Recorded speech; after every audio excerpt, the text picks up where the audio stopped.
Imagine a document thousands of years old that lists kings who ruled for tens of thousands of years each. For centuries, we called it myth, a fairy tale from a forgotten time. But what if it wasn't? What if the Sumerian king list, with its reigns of 28,800 years, 36,000 years, even 43,200 years for a single king, was literally true? That's the world we woke up to in 2025. It was on some fringe theory on an obscure blog. This was front-page news announced by a global consortium of scientists from MIT, Oxford, and Peking University. The headline was simple, yet it shattered everything we thought we knew about our past. Sumerian king list verified, genetic analysis confirms. Millennial lifespans of ancient rulers. My name is Dr. Eris Thorne, and I'm a historian. For 30 years, I'd taught my students that the king list was a metaphor, a way for ancient scribes to convey the immense power and divine right of their rulers. I'd laughed at the idea of kings living longer than entire civilizations. And then, one rainy Tuesday morning, my life's work became a footnote to a much stranger, truer story. The discovery hinged on something called the Eridu anomaly. Deep beneath the ruins of the ancient city of Eridu, archaeologists had found a sealed royal tomb, untouched for millennia. But this wasn't just any tomb. The atmospheric conditions inside were bizarrely stable, preserving organic material to an impossible degree. And within a sarcophagus of gleaming, unidentifiable metal, they found him. Or rather, what was left of him. The remains belonged to Elulam, the first king of Sumer, who the list claimed had ruled for 28,800 years. The science was staggering. Advanced genetic sequencing, combined with a newly developed form of atomic dating, confirmed the impossible. The cellular degradation patterns, the telomeric data. It all pointed to one unbelievable conclusion. This individual had lived for tens of thousands of years. The world went into a frenzy. Religions were questioned, history books were recalled, and science was turned on its head. How is this possible? Were they gods? Aliens? The theories flew thick and fast. But the research team, led by the brilliant but reclusive geneticist Dr. Lena Petrova, remained silent for weeks, analyzing the data. I, like every other historian on the planet, was obsessed. I flew to the research headquarters in Geneva, hoping for a crumb of information. I didn't have an invitation, just a desperate need to understand. I spent days just watching the press conferences on a giant screen in the public square, feeling more like a fan than a scholar. One evening, I saw Dr. Petrova leaving the facility, looking exhausted. On a whim, I followed her. Not in a creepy way, but I had to talk to her. She went to a small, quiet park and sat on a bench, staring at the swans on the lake. I took a deep breath and approached. I introduced myself, half expecting her to call security. But she just looked at me with tired eyes and gestured to the empty space beside her.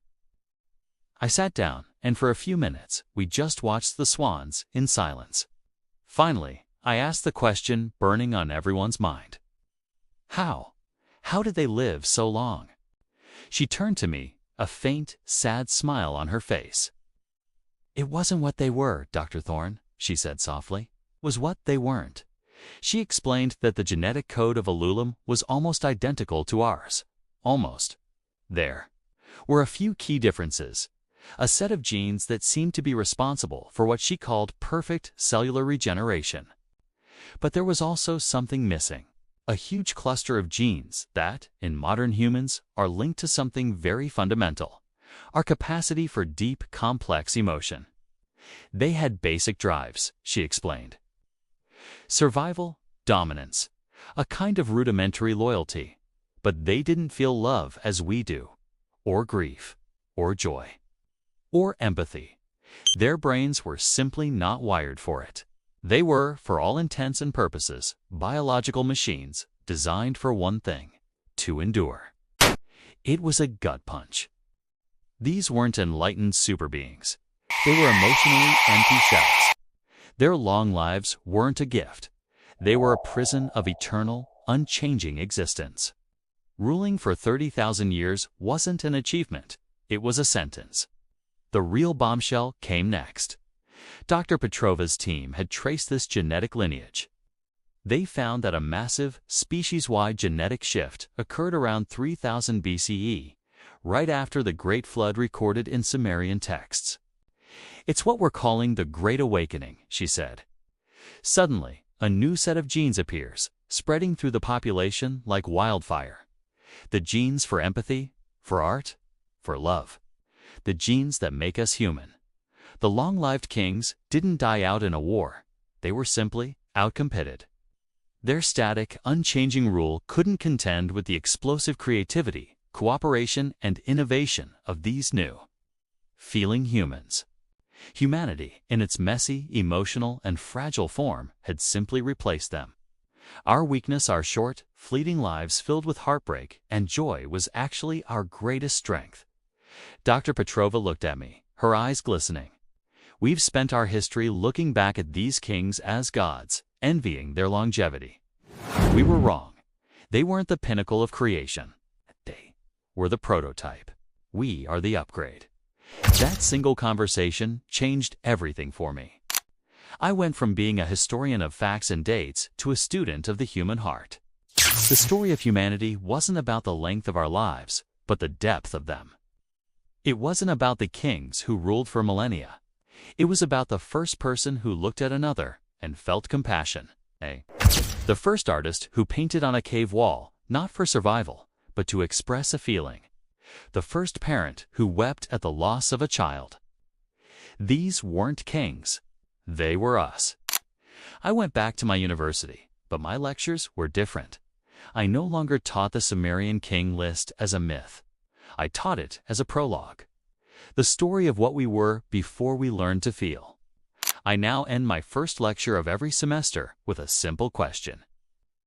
I show my students a picture of a smiling family and a picture of the golden sarcophagus of Ululam.